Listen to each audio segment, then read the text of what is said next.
Well, good morning. Well, good afternoon, I guess it is. My name is Jeff Evans, and I am part of the fourth generation of butcher owners here in Richmond. We have a long history here. We're definitely not the oldest family in town, but we've been here for a few minutes. And I had an opportunity to speak a few months back at the Historical Society. I think it was in January, if I'm not mistaken. So, was that January? Wow. And got to talk about my grandfather, my great-grandfather, my dad, and what they've accomplished over the last 100 years. So we're one of the few centennial businesses in Richmond. And as you may have seen in the brochure, in 1911, my family, my dad's family, all lived in Belgium, in an area of Belgium called Stekena, which is northeast of Brussels, and they owned a butcher shops in Stekena. I've reached out to my cousins. There are still some family interest in the butcher shop over there, but most of it had died off when Homer's sister Marguerite had passed away. They closed a lot of that up. So back in 1910, 1911, the family was trying to immigrate to the U.S., so they came in through Canada and the Windsor area. So I still have some extended family that grow crops up in Windsor, between Windsor and Toronto. And then in 1912, the Evanses moved through Canada through the immigration process here to Michigan. And Homer was born in February of 1912 here in Michigan. So he was the first one of that family to be born here. As it were, my family has its own set of history and drama here in town. But John, his first name was Johannes, which is my dad's name as well. John had immigrated and decided to bring the family trade here. So they worked. I actually started working on beet farms up in Capac, and once he got enough money together, they opened a northeast of Detroit. I want to say it's off of Gratiot. And if I'm not mistaken, it's over by. Well, they had a place north of Mount Clemens, and then they moved north by the smokehouse that's on Gratiot now.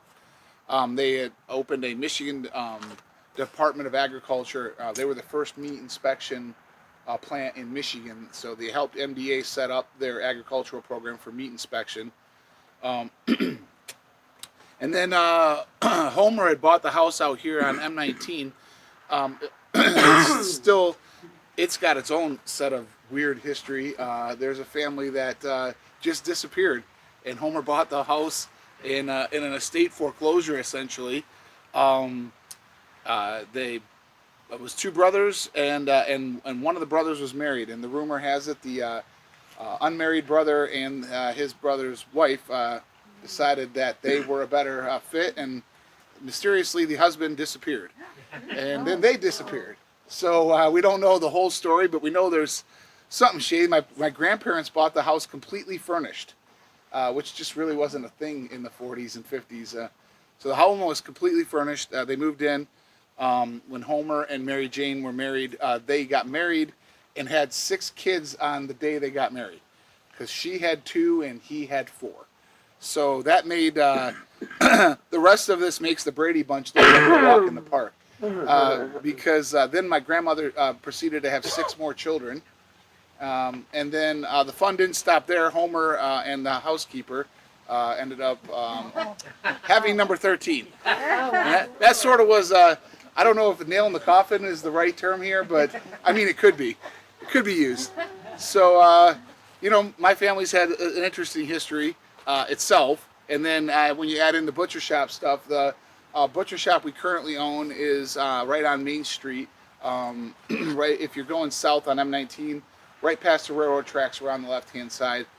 We still run retail operations. We still cut meat.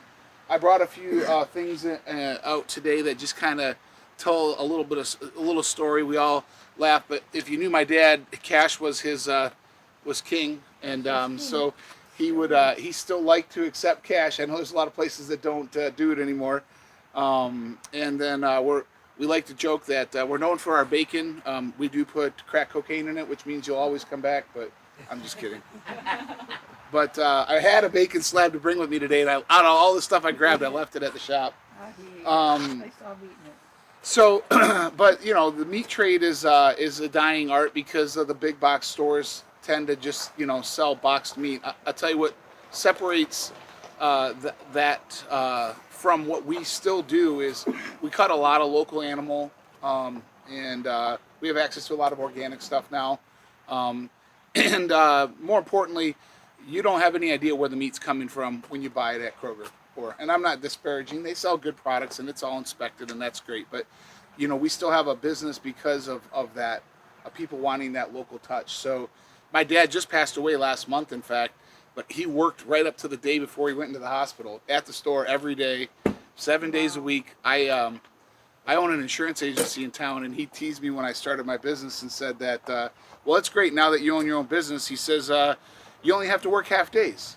And it's a good thing there's 24 hours in a day. Just pick which half you want to work. And he's not been lying. That's been about the truth. And but yeah, we're on Main Street now.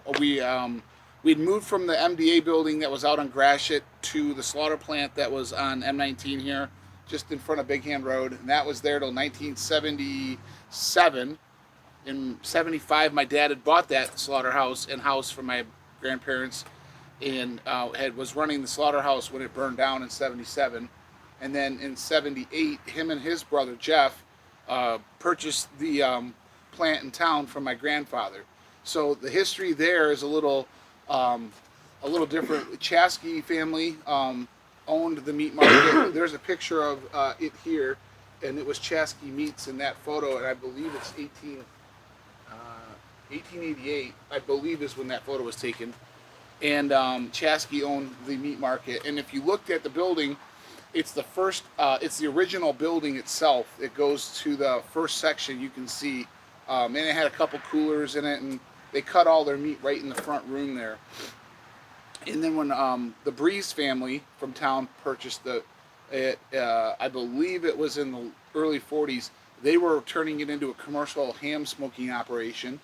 And then they put on the second edition, which takes you back to the smokehouses that we have. We still have all hickory wood smokehouses that we run.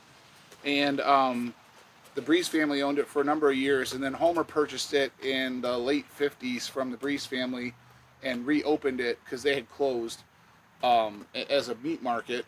And then then my dad bought it in 75. So, or 78 rather. So we've got a history there. I brought some tools. I'll tell you a little bit about them. Everyone is familiar with what this is. Just a pretty standard bone saw. We use it for breaking cattle. It's big. It can, every pass it'll get 6-8 inches down. This is something that you don't see a whole lot of anymore anywhere. We've all heard of the cleavers, but I mean it's a practical piece of what we use on a daily basis. This is a cleaver used for splitting calves and or hogs, and it was because they were smaller. But this has a lot of weight to it, and you can imagine if you were running this all day. I mean, it's. I remember as a kid them setting up a hog and Homer splitting them with this before we had the power saws. So it's something that even in my recent memory, I remember them using on a regular basis. We have them all over the shop too. I bet you we have. We have a dozen of them hanging around, and in a kind of a tribute to the family business, I was making a live edge wood table for my patio, and my buddy helped me make 2 cleavers out of steel, and they're what's holding up my live edge table out on my patio. Oh, wow. So it's kind of neat. It's just a neat throwback to something. This is a tool you'll never see anymore. This tool was used. This was for pigs and for calves, and this one was for sides of beef. And when you had the beef loins out, they have a sizable amount of fat on the back, and the loin is where the T-bone and the porterhouse come from, or your chops. And these would be, you just set it down and you could pull this towards you, and it would it's got an edge on it, and it would help take the fat off of the loin in like one nice even stroke. And we use these again up through when we owned the slaughterhouse in Memphis. So does anybody have any questions? Yeah. I do it, a couple. With the fat that you would take off with that thing, did you use it in any way? Yeah. I mean, So you make something out of it, I would imagine. essentially, there's very little waste if you buy a side of beef. You know, there's a cutting loss, which is the hanging weight versus what you put in your freezer. But you know, we save the suet. We would use it a lot of times. Um, you can boil down stuff for lard, or you would. We sell a lot of suet in the winter still to people who like to feed the birds. They'll get big chunks of suet, and they get it just a little bit warm, and then they'll press it full of bird seed and then hang it up. And it helps keep birds. If you like having birds around, it's a great way to feed the birds in the winter. Even like bones, you know, a long lost tradition now are soup bones. You know, Yes. people give them to their dogs, but I mean, at the end of the day, if you know people don't make stock, they go to the store and they buy a box of beef stock now. And you know, my wife and I still love to cook, and my wife we have a ham net bag, and then anytime we have chicken or anything like that, she takes all of the carcass, everything, throws it in the freezer, and then she makes soup stock out of it still. And my wife is from another country, so we get a little bit of the old-fashioned ways from, you know, how she grew up. But Now, do you still slaughter the cattle there? so when the slaughterhouse burned down in '78, we stopped slaughtering until I was 10. So '85, my dad bought Will's up in Memphis and turned it into Memphis Meats. '88 maybe, '88 I think it was. So it was about 10 years we had stopped slaughtering, and we ran that plant for almost 10 years before we shut it down. And so now what we do is all of our meat is slaughtered in not Minden City, Johnson Meats.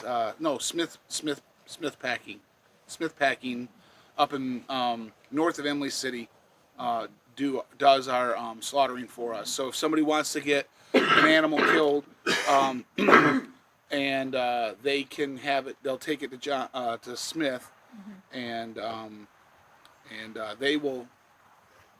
They'll kill it for us, and then we pick it up and bring it back to the shop, and we'll process. We process beef for a lot of customers around here still. So a lot of full carcass animal cutting. It's something we do a lot more in the winter. We have 3 seasonal businesses at the butcher shop. The biggest is coming up. We process about 1,000 deer every year, and then. The second one would be all of our full carcass and retail meat cutting, and then the third is we still do a fair amount of catering. So, anyone else?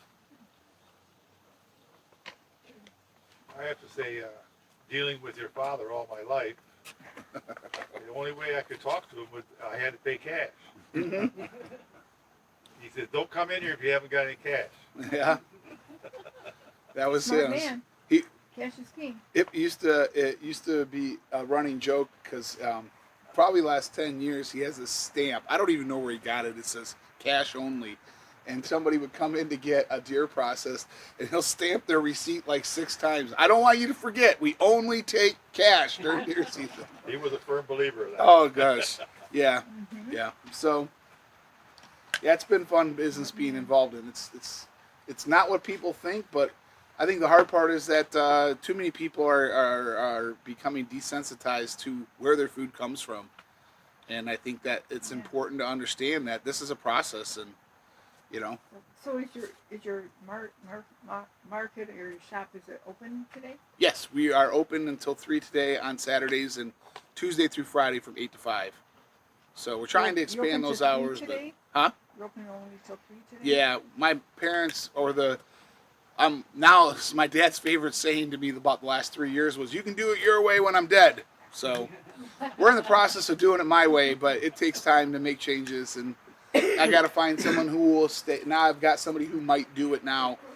I want to be open on Saturdays and Sundays, at least some limited hours. And during deer season, we have probably the best hours because someone's there who's there checking in deer. But it's typically Sunday afternoons and Monday mornings is when we do that. So,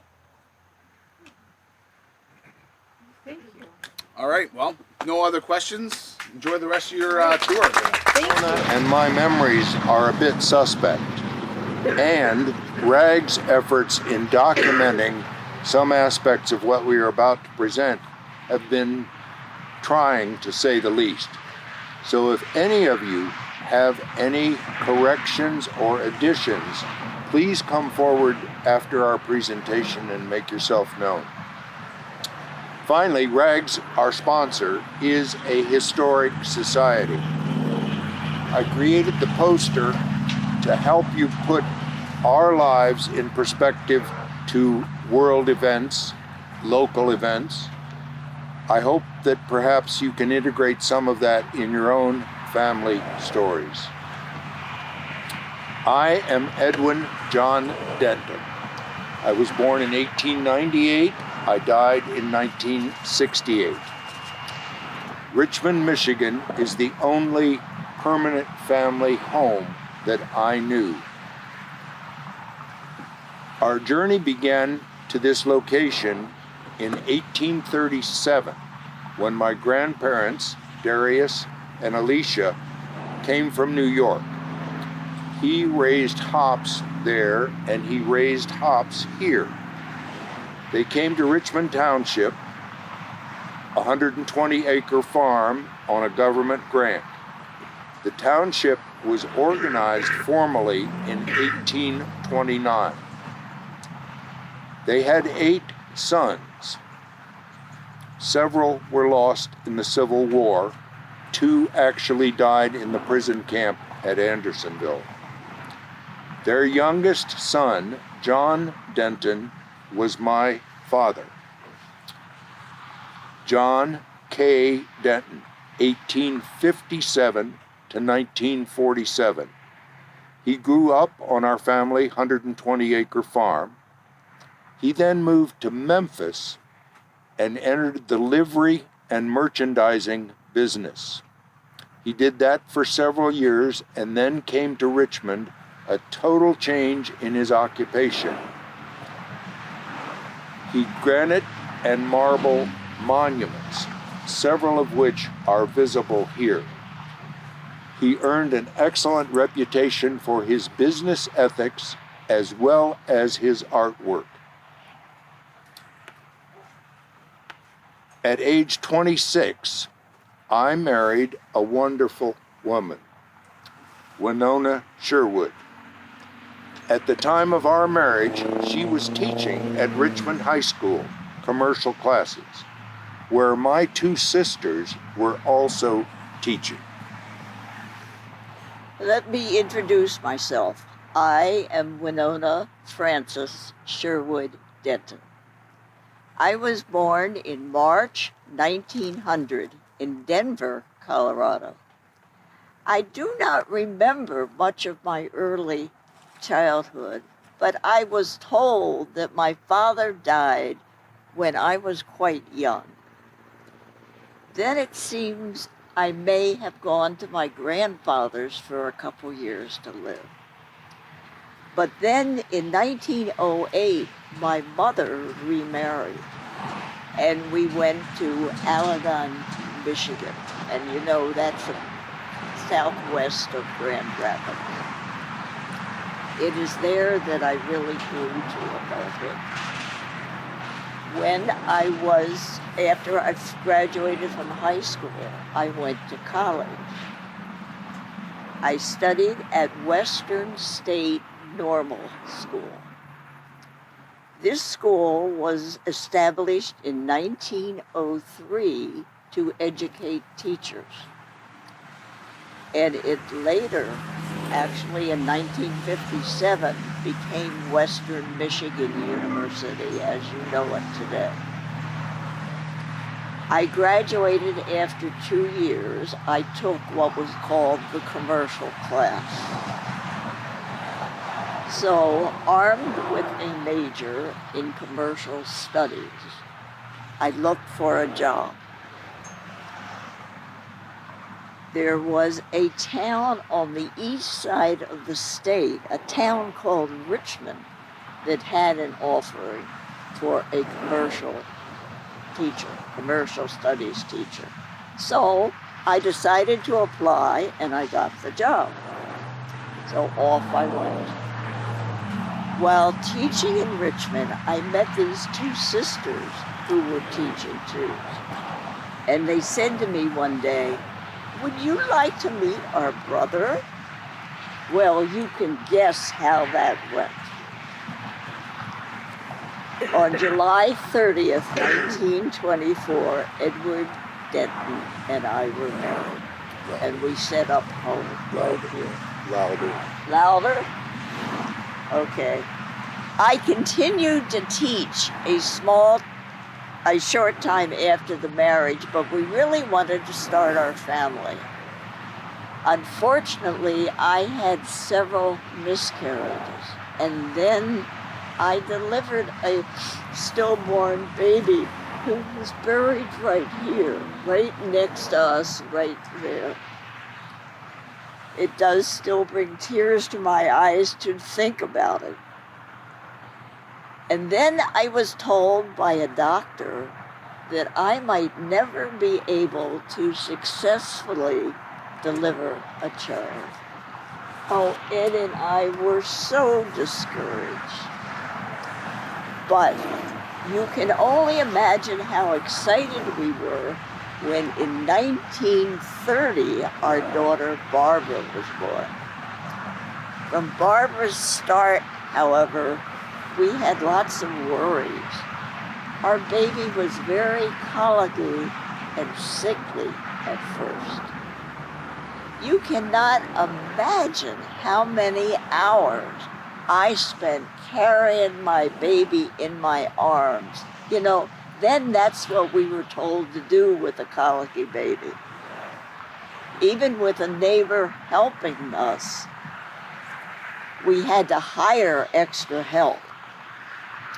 But the wonderful news is she outgrew those problems. Barbara grew up as sort of a tomboy. She would much prefer to play football with her brother and his friends than do any domestic duties. She and the brother were quite close, and my husband will tell you about our son, her brother. She was a very outgoing girl. In fact, sometimes she probably was too outgoing. But anyway, as a teenager, she worked in our store as a soda jerk. And her granddaughter once said about her, everybody in town knew Barbara, and they would come to the store just to have her make a soda or a sundae. Now, I need to backtrack on time a bit, because in 1932, 2 years after Barbara was born, I delivered a son. And I'll have my husband tell you about our son.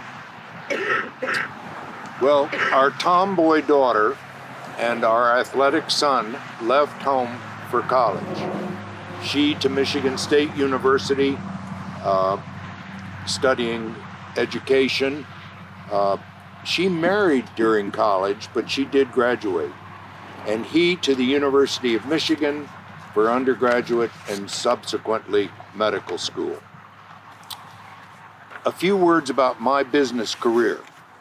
As a youngster, I worked in a drugstore owned by a Mr. Lutz. I had both an aptitude and an interest in that business. My parents valued education, obviously, and encouraged the study of pharmacy, both by observation, by academics, and by apprenticeship. At the age of 21, I owned a pharmacy purchased from Elmer Steyer. It became Rasmussen's, a site now owned by Sue and Rick Weiner. It is currently sew together.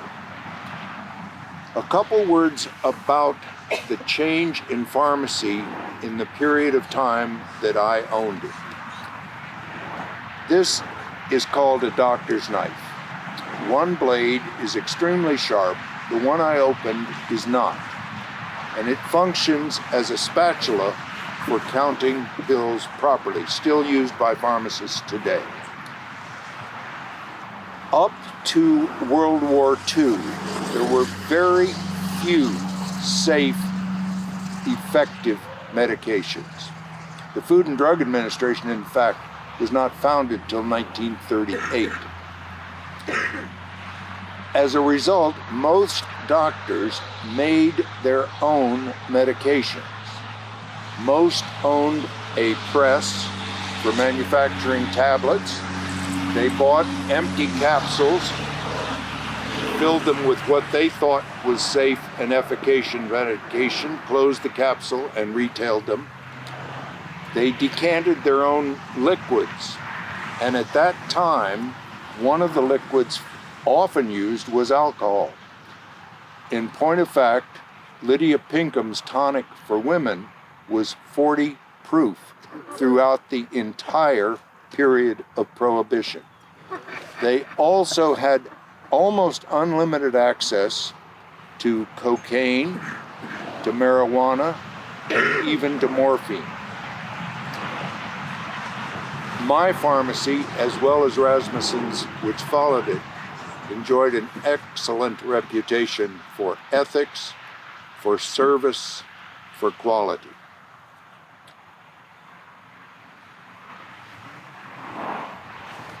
As both of us worked in our pharmacy, we interacted with many of the citizens of the Richmond area. We joined service clubs, the Congregational Church. I was a lifetime member, and we were part of a group that first of all picnicked, secondly tented, and finally built cottages at Orchard Beach. That organization survives to this day. Well, as my husband has said, our drugstore was a family business. I worked in the store almost the whole time, always on a part-time basis, but I was there enough to get to know most of the people in Richmond. And as teenagers, both of our children, as we said, worked in our store. Thus, Ed and I became very active in the community. We were very active in the church. It was the Congregational Church, and as Ed has said, he was a lifetime member. Ed was also an active member of the town Rotary Club. I was active in what was called the Richmond Study Club. This is a federated women's club, and we were always busy with projects in and for our community. We were especially proud of our annual Pioneer Tea. This had been started in 1932, and we honored all guests 65 years and older. Actually, the tea has continued for at least the next 35 years after I was in it. Then a group of couples we hung around with also sponsored parties at the Roosevelt Civic Auditorium. And certainly, last but not least, was our participation in that group that my husband mentioned that had cottages at Orchard Beach on the St. Clair River. Oh, I so loved going there, weekends in the summer, the companionship, the fun, and the relaxing.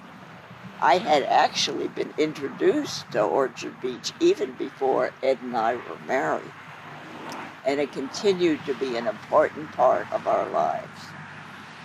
After Ed sold our drugstore to Ken Rasmussen, and we formally retired, we bought a place in Florida, and we were there about 6 months every year.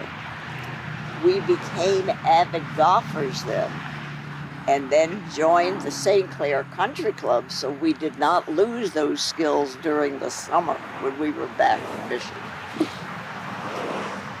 Unfortunately, Ed died at an early age of 70 in August of 1968 after a long illness with cancer.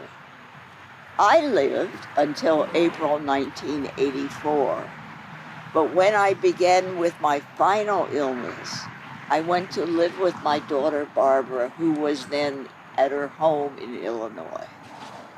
But I wanted to be buried back in this town that provided me such a wonderful life, and so here we are still together. Thank you. Just a couple words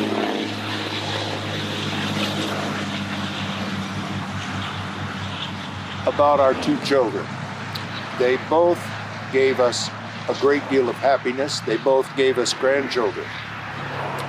Sherwood, or Woody, deserves just a few additional remarks. He was an outstanding student athlete in Richmond. He was an outstanding student at the undergraduate level at the University of Michigan. He was an outstanding medical student at the University of Michigan's Medical School. He was an outstanding intern and resident specializing in urologic surgery. He was the lead surgeon in the first kidney transplant in the state of Arizona. That patient recently was alive. He was instrumental in bringing a lithotripsy device to the United States, one of the very early ones. Lithotripsy is a device that breaks up kidney stones so they can be passed. It is done with a very sophisticated sound wave generator. He was a teacher. He taught medical students, interns, residents, particularly in the surgical field. And one last thing, he was a driver of healthcare policy. Even in failing health, he served on a hospital board, helping to move the hospital in the right direction. That was a very difficult thing to do at that time. So with that, we conclude our remarks. We thank you for your attention. And again, if there are questions, please come up. We do have a couple photographs and articles that might be of interest. Welcome to look through. Welcome to look through it. Again, thank you all. That's it. Today my name is Francis Joseph Hurt, better known as Frank J. Hurt. I was born in Casco Township, just south and east of here, on December 8th, 1870. My parents were John A. and Elizabeth Schwarz Hurt, who were both born in Bavaria and came to this country in 1848. They came to Detroit first, then Casco Township, where my great-grandfather, or my father, John A. Hurt, settled, whatever that means, 300 acres. I think it meant that he cut the trees down, pulled the stumps, prepared the ground for farming purposes, and then the government would give him the land. He was also a shoemaker, a cobbler. He repaired shoes, made shoes, and was active in the township. Best I could find out, he was the supervisor of roads, and that meant that he went around and allocated the cost of keeping the roads up to all the farmers. If you had 500 feet of frontage, you had to pay 500 or whatever it might be, or 100 or whatever. Elizabeth came from Bavaria. She was born in 1830. She died in 1882. In 1872, the family moved to Richmond. They had 9 children. 7 of them died in infancy or in childbirth. And my older sister, Mary Hurt Pulse, P-U-L-S, died in 1930. I married Bessie Simmons, right here. And we had 4 sons: Paul Stanley Hurt, Franz A. Hurt, Carl N. Hurt, and Gilbert R. Hurt. All the boys graduated from Richmond High School, where they were good scholars and athletes. My 3 oldest sons attended the University of Michigan. On April 10th, 1926, the family moved to 68721 Main Street, which is the yellow brick house near where Forest intersects. My three youngest sons also served in World War II. Franz and Gilbert, or Gib, served in the Army, and Carl in the Navy. Bessie died in 1948 and Paul Stanley in 1954, January of 1954, and I died on October 8th, 1954. As a young man, I worked as a printer's devil and a typesetter for a German language newspaper. This led to a career in publishing, and I became a publisher of the Richmond Review from 1895 through 1899. And I've got a copy here of the Richmond Review celebrating its diamond anniversary in 1951.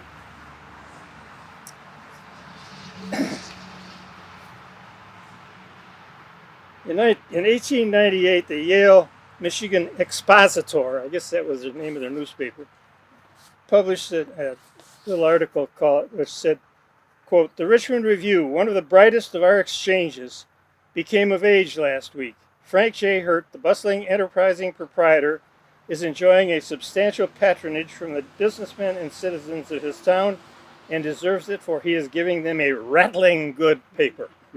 Success to you, Frank." End of quotation.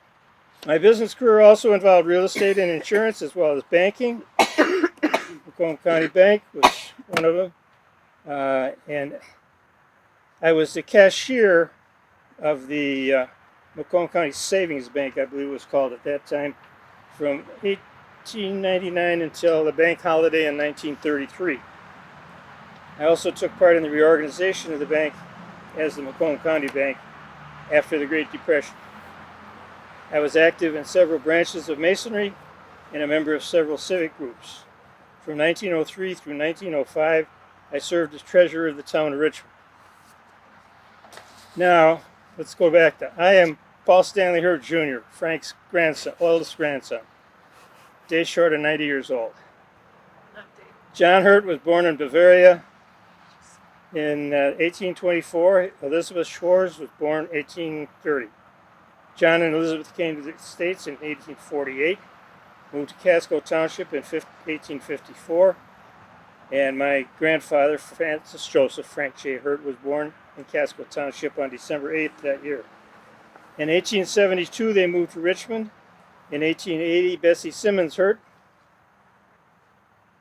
is that right? It's 1876, it says, was born in Richmond. In 1882, my great grandmother, Elizabeth Schwarz Hurt, died. Frank published the Richmond Review for 4 years, became cashier of the bank. Frank and Bessie were wed on December 6, 1899. And we're really in the Simmons plot here, because behind me is the memorial to Andre Simmons, who was my great-grandfather on my grandma's side, Bessie's father.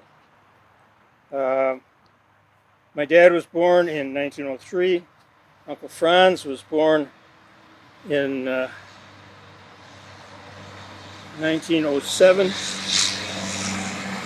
And a picture here of Bessie and my dad and my Uncle Franz, probably taken shortly after Franny was born. Maybe he's 1 year old in that picture. Uncle Carl was born in 1911, and if any of you have been around long enough, you may have known Carl was here in Richmond for years in the real estate and insurance business. And his son Bob now is alive, living in San Jose, California. The youngest son, Gib, was born in 1913. And Bessie always wanted a girl. So for 2 years, Uncle Gib wore a dress, and he had beautiful curly blonde hair. John Hurt, let's see where are we? John Hurt died in 1916, and the family in 26 moved to Main Street. In 1929, my dad, Paul Stanley Hurt, married my mom, Gladys Hinman, who was from Dayton, Ohio.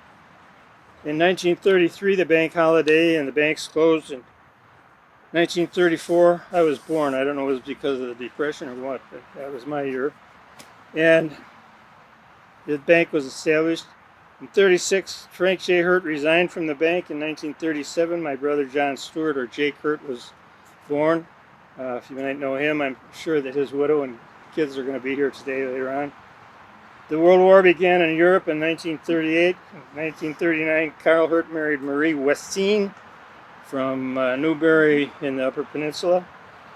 And a year later, my cousin Mary Elizabeth, Mary Beth Hurt, was born. The first girl in 77 years to be born into the Hurt family. In 42 and 43, Franz, Carl, and Gibb entered the armed services. Franny and Gibb were in the Army. Uncle Carl was in the Navy. Franz was a quartermaster. He didn't see action. Uncle Carl had the great experience of owning a rowboat or a motorboat, a little motorboat. The Navy chose to send him to some school where he learned how to drive a LST, and after about 6 weeks in the service, they gave him the keys to this LST and said, take it from San Diego to somewhere in the South Pacific. Kind of a big responsibility for a guy that didn't know anything about. Well, Uncle Gibb was a tank commander under General Patton in the European theater, and he was wounded at least once, maybe twice, and frostbitten. He got a Purple Heart, a Bronze Star, and he wanted to come back to live in Richmond after the war, but because of the frostbite, he couldn't handle the cold, and so he ended up marrying a gal in Atlanta, Georgia, and lived down there. Grandma Bessie died in 1948. In 1954, my dad died at age 50, and later that same year, Grandpa Hurt, Frank J. Hurt, died. Of the 4 sons, there were only 4 kids born. I was the oldest, and I have 3 kids. My son Brian and his family live in Santiago, Chile. My son Jay lives in Chicago, Illinois with his wife. My daughter Andra lives in Glenview, Illinois. She has twins, and one in Chicago, one in Boston, Mass, and a younger son in Chicago. My cousin Mary Beth Brown Whiteside is deceased. She has 2 sons and 1 daughter, and several grandchildren surviving. She lived in Milford. My cousin Bob Hurt is 82 years old. He lives in San Jose, California. I talk to him on the phone frequently because we're the last males in that generation in our family, and he has a son and a daughter who live in California.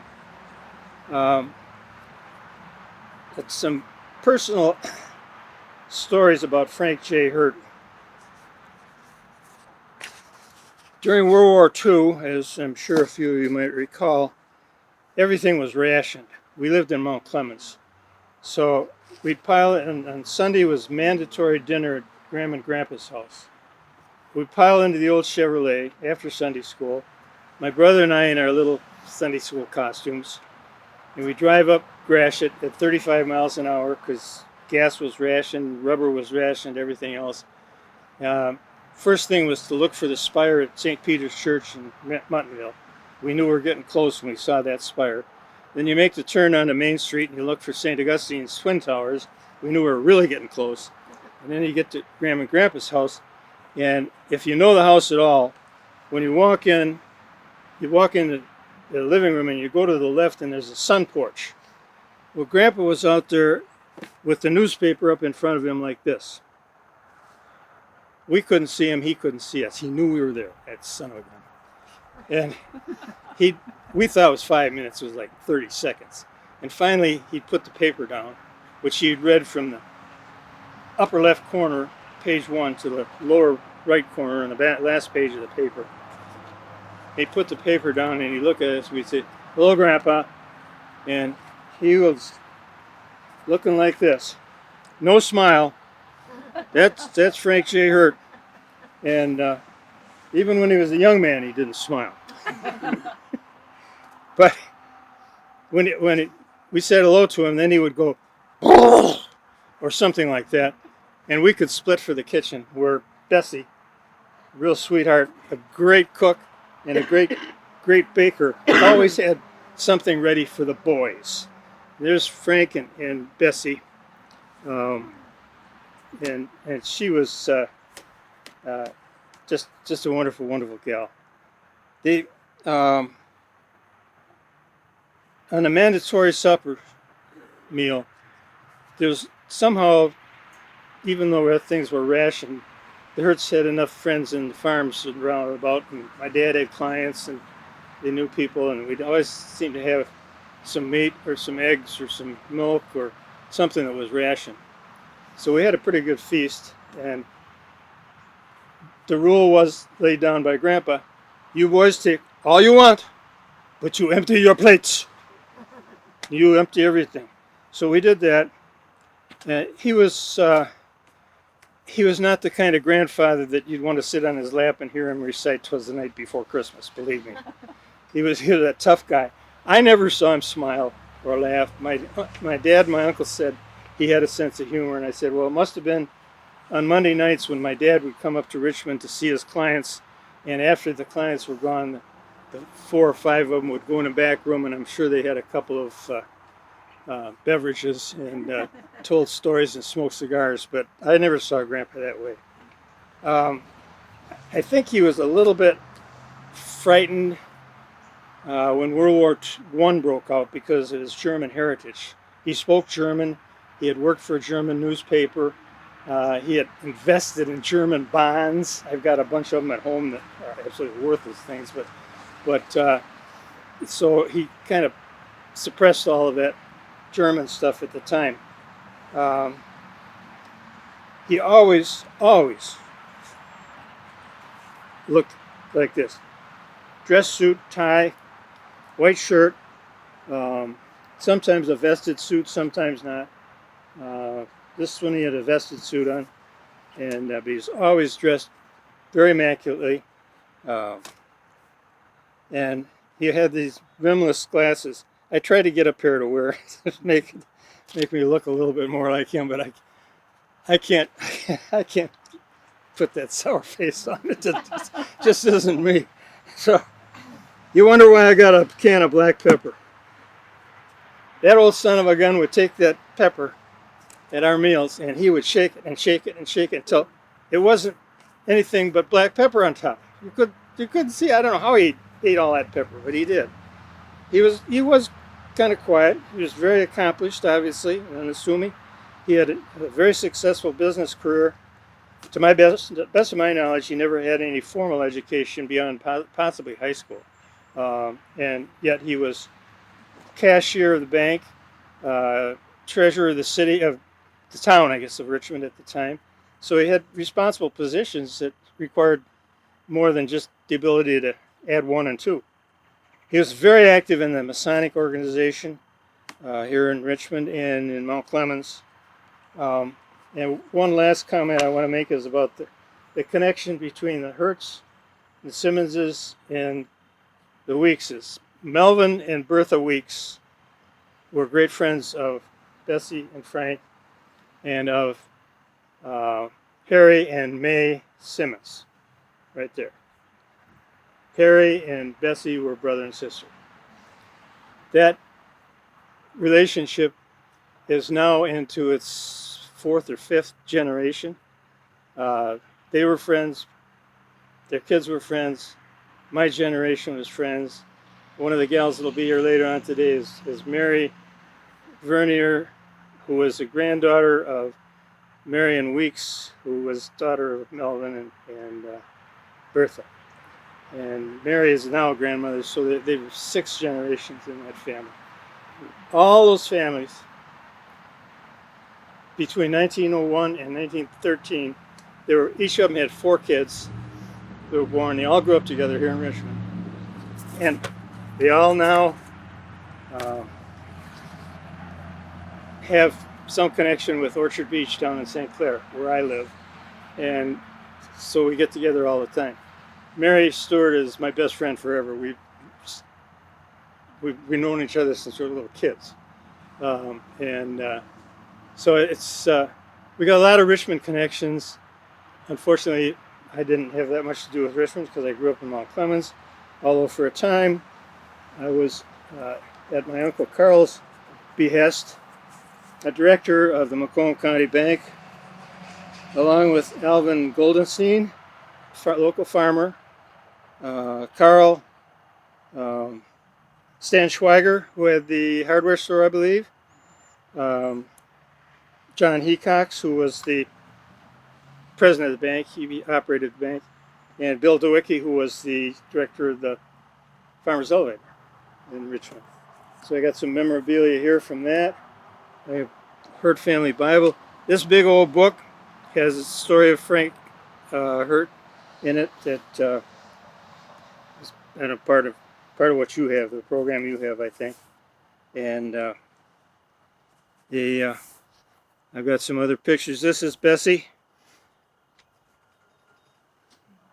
Looks like the belle of the ball. She does, yeah. And I've got pictures of, these are way too small to try to, I can pass it around if you'd like to look at it. Paul and Gladys, my dad and mom, and my uncle Gib and Lil, and Bessie and my brother and I, and Gib and Carl in their uniforms, if you want to pass that one around. Any other questions? Any questions I can answer? Sure. Yeah, was that bank open in 1928? Was that known as a land bank? It was open then. I don't know what. I thought it was called the Bank of Macomb County, but Because I it know. was run by a man that was German, so I don't know if that's related. I don't know about that. All I know is that Grandpa, who was, sort of German, was the cashier of the bank, which I believe that meant so that he did not. he ran the bank from 1890 something till it closed in 1933, the bank holiday. Now you were talking about you coming from Mount Clemens to the house on Main Street. Where on Main Street was it located, the house? 68721. It's a yellow brick house. When I was a kid, there was a little park there, and then there was a post office there, and now it is a dental clinic or something. Okay. All I right. don't know So what it across is. the street from the dental. It was across the street. From the Yeah. dentist's office. It was- Okay, yeah. Now- Yeah, Now the okay, yeah. parking lot for the church is there. At one time there was a house in there, Oh, okay. but when I was a kid. Gotcha. All right. But that's the house we came to. Uncle Franny was a bachelor for years, so he was my favorite uncle. I mean, I'd come up and he'd always have time to make model planes or do something with, and he took me hunting. In those days, when you walked out the back door at that house, there was nothing there but trees and farmland. And so I had this little 22 rifle with a barrel about that long, which wouldn't have killed a mouse if you caught it, But I thought I was a great hunter. And he had this shotgun, and he blasted a rabbit with a shotgun, and I think that rabbit was all over Lenox Township. It was done. But he was a lot of fun. Played a lot of piano. He was really good at that. My brother and I were great buddies. He died, unfortunately, 7 years ago yesterday, and he was. Thank you. He's a great guy. I really miss him. Obviously, I miss all the Hurts except Bob, and I talk to him all the time. Right. And he's a real good guy. Anything else I can tell you about? You mentioned publisher of the Richmond Review. How long was he publisher of the Review? Was he what? publisher of the Richmond Review? Only 4 or 5 years. I think he went to work as a kid. They called him a printer's devil. I think that meant he was a typesetter. He'd take, the old-fashioned type where he'd put it in. And I think that's what he did. But then, somehow or another, within 4 or 5 years, he ended up working for the Richmond Review, which was also published that German paper. And then he became publisher. Whether he owned it or not, I don't know. But he was the publisher for 4 or 5 years. But then he got into the bank, and that was basically his career until 1933. He was a very accomplished guy, probably greatly underappreciated by his grandson, but because he was a tough cookie. I remember how stern he'd look when we'd come in there. I am Dr. Marie Razy, and I am not buried here in the Richmond Cemetery. We are standing at the gravesite of John Pound and his family. I would like to tell you the story of the Pound family in Richmond and how my life in Richmond with the Pound family are connected. First, a little bit about the Pound family. Ira Pound was one of the early pioneers here in Richmond. He settled on a road just south of here that connects M19, what is now M19, to Gratiot. It runs east and west. He was a farmer. He's built a small home on that road and named the road after himself, Pound Road. Why not?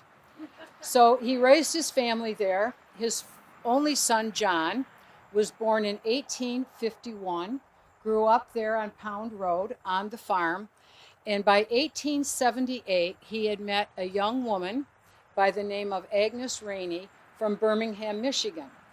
Now, how Agnes ended up in Richmond, Michigan, her sister was Mrs. E.H. Gleason. So the two of them enjoyed many activities together in Richmond.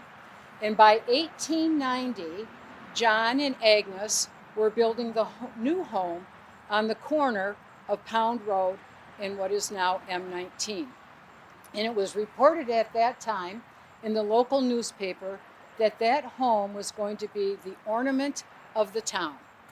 And indeed, it was a lovely home overlooking a very serene pond.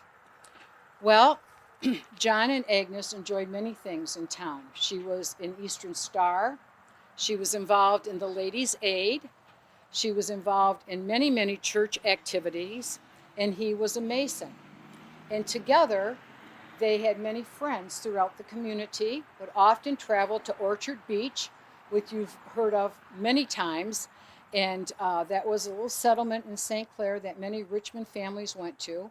And he and Agnes in 1913 went with Mr. and Mrs. Fuller to Orchard Beach, and they decided they would get on a ship and go to Wallaceburg, just a little ship to Wallaceburg on an afternoon, and they did that. And Agnes talked about that trip forever. She thought it was the most wonderful afternoon. Everyone was dressed in fine clothes, and the men were dressed up, and it was a lovely day. And she went on and on and on and on about that. So throughout their life in Richmond, as I said, they had many friends. Well, in 1925, Alice broke her hip. Now, there are two stories. I know, hard to believe that there's not just one story on how that happened, but there's two stories on how that happened. And the first story is that she slipped on the steps of the Evans home and fractured her hip. The second story is that she slipped on the ice and fractured her hip. Whatever the reason, she ended up in a cast for 8 weeks. And at the end of that 8 weeks, on the day she was to have that taken off, she was so excited. She just couldn't believe, finally, 8 weeks. I am not confined to this home anymore. I'm going to get out and see my friends. I'm going to be mobile again. She was so excited about that. But she wasn't really feeling that well that day. So she called the doctor. And the doctor said, why don't we put it off for a couple days? And before that next morning, Agnes had passed away. And it was reported that they believe it was the excitement of getting that cast off that caused her heart to give up on her. At any rate, John was very devastated by this loss. And 2 weeks later, he was down by the Grand Trunk Avenue, and he got hit by a car, broke his leg. Well, his sister was living in California at the time, and she encouraged him to come to California and stay with her for recuperation, which he agreed to do. And that stay in California turned into 5 years, during which time his home and property here in Richmond was basically uncared for because they had no children, and he died in California. His sister, knowing that he wanted to be buried here in Richmond with his family and his wife, had his remains shipped back. The funeral was in Richmond, and he was buried here. That was in 1930. Now, a little bit about myself. I was born in Nashville, Michigan. I was the only child. My father was a barber, and my mother ran the ice cream parlor behind the barber shop. And my job as a child growing up was to clean up the counters and the milk containers, and let me tell you, there were days when that sour milk, it was just awful. I could hardly stand it. But that was my job and my responsibility, and so I did that. But I had a very best friend that traveled with me wherever I went as a child in Nashville. His name was Teddy, and Teddy was a dog. And I would put him in the basket of my bicycle. I'd get on that bicycle. I'd pedal all around town with Teddy. Everybody knew Teddy. Everybody knew me. It was a wonderful childhood growing up. And I always put a little beret on Teddy's head. And we met new people. I had taught Teddy to take his paw and touch his beret like that. So anytime we met anyone new, Teddy would just sit up in his little basket and he'd touch his beret to say hello to everyone. Oh, that was the best time. Now, I thought it might be difficult for me to remember how old Teddy was. So I decided I would give Teddy a new name every year. Teddy had 12 names in all, and I will not recite all of them to you now, but he did have 12 names. In 1904, I graduated from high school. I took a job writing for the local newspaper. Everyone seemed to enjoy the writings that I had and the stories that I told. So after 6 weeks, I went to the publisher and I said, I would like a raise. And he looked at me and he said, "You're fired." What was I to do? Well, I always wanted to be a teacher. So I decided I would go to college. I worked all during my years in college, cleaning people's homes, domestic work. I got my master's and my doctorate degree from the University of Michigan. And I started researching, and I became an educational psychologist at that time. So in 1930, the year that John Pound passed away, I was working in Wayne State University as a research psychologist, and we were doing a special program on parenting. And this was funded by the Rockefeller Foundation. Well, during this time, I had heard about this wonderful doctor by the name of Edith Swift. I loved her books. I loved her writing.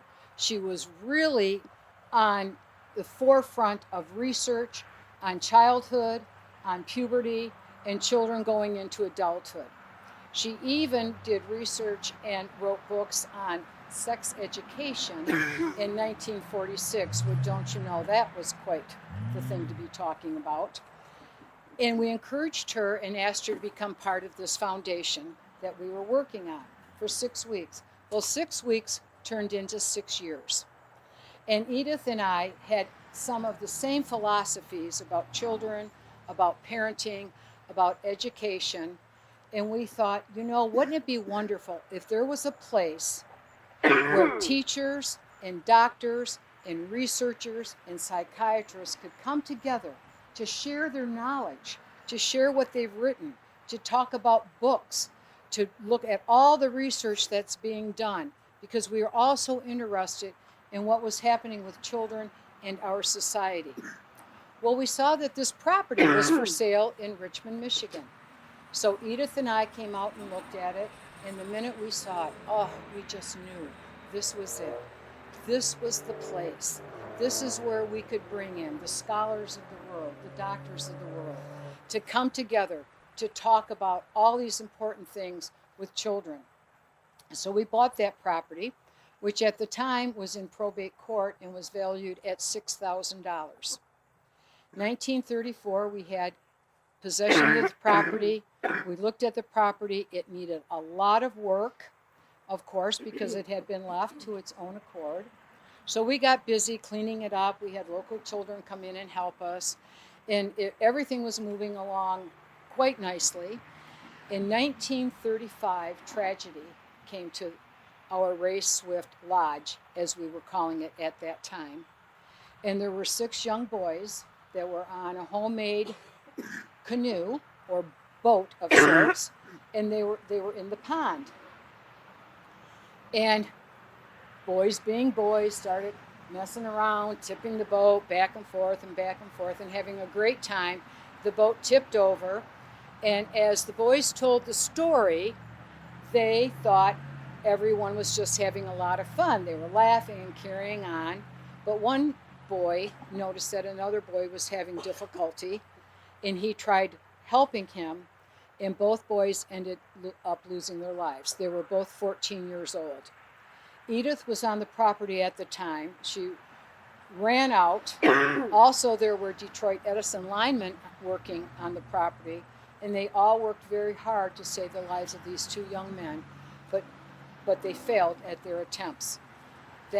Those men were only 40 feet from shore when this happened. This was quite a devastating time for us, but we continued on with our research. We continued on opening up the Ray Swift Lodge for conferences, for meetings. We had school clubs come in. And at the time, we were raising chickens. And it was reported that we had 6,000 chickens on our Ray Swift property.